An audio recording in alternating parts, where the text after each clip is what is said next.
दोस्तों, आज हम आपको सुनाने जा रहे हैं बाप बेटे की रुलाने वाली कहानी। आनंद एक कॉलेज में छात्र था।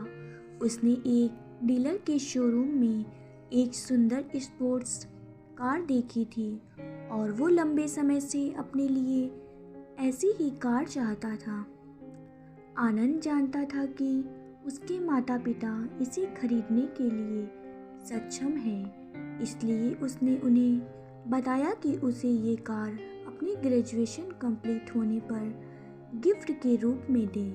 देखते ही देखते वो दिन भी आ गया और पिता ने जेम्स को अपने निजी कार्यालय में बुलाया।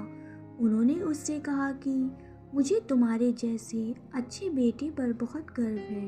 उन्होंने उसे बताया कि वह उससे कितना प्यार करता है और उसे एक प्यारा रैम से लिपटा हुआ उपहार दिया। आनंद उस छोटे से गिफ्ट के डिब्बे को देख निराशा महसूस करने लगा, लेकिन वह जानने के लिए उत्सुक था कि ऐसा क्या था उस बॉक्स में। इसलिए उसने बॉक्स तुरंत खोला और उसमें एक लाल कपड़े से लिपटी भगवत गीता देखी।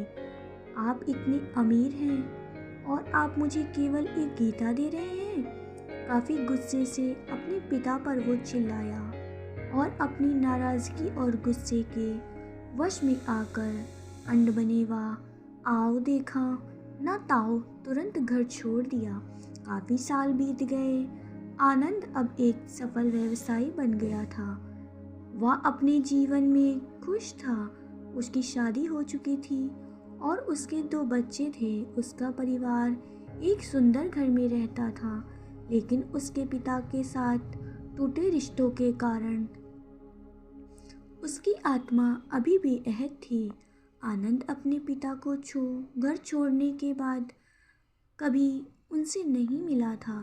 आनंद को उस दिन के बाद अपने पिता को न मिलने का पछतावा हमेशा रहने वाला था, क्योंकि एक दिन उस एक पत्र मिला जिसमें उसके पिता ने निधन की खबर थी और साथ ही ये बताया गया कि उन्होंने अपने जीवन भर की पूंजी वसीयतनामे के अनुसार अब आनंद के नाम पर कर गए थे। अपने पिता की सारी संपत्ति विरासत में मिली। अब आनंद अपने पिता के घर पहुंचा और कुछ महत्वपूर्ण कागज की तलाश करने लगा और गलती से उसे वही भगवत गीता का उपहार लिपटा हुआ मिला, जिसे देख उसे फिर उसी उदासी का एहसास हुआ। उस गीता को उसने अच्छे से देखा तो उस पर अपने पिता की हैंडराइटिंग में कुछ लिखा पाया। उस पर लिखा था, मैं खुद को बेचकर भी हर सपना पूरा करूँगा तेरा, बस तू सपने ज़रा बड़े देखना। ये बोल रहा बाप नहीं, जिंदगी का सबसे पहला दोस्त तेरा। ये कविता पढ़ी थी कि अचानक उस किताब से एक चाबी गिरी, जिसके ऊपर लगे टैग पर उसके ग्रेजुएशन होने की तारीख के साथ कॉन्ग्रेचुलेशन और आई लव यू लिखा हुआ था। आनंद के सिर के ऊपर से उसके पिता का साया तो पहले ही उठ चुका था और आज उसकी ज़िंदगी की सबसे बड़ी गलती के बारे में जानकर उसके पैरों के नीचे से ज़मीन भी खिसक गई। इस दिन आनंद की आंखें और रूह दोनों पछतावे के आंसू रोई। उम्मीद करते हैं कि आपको हमारी ये कहानी ज़रूर पसंद आई होगी। अगर आपको हमारी ये कहानी पसंद आई है तो हमें लाइक करें, कमेंट करें, शेयर करें और सब्सक्राइब करें। इस कहानी के बारे में आपकी क्या राय है, हमें कमेंट बॉक्स में ज़रूर बताएं।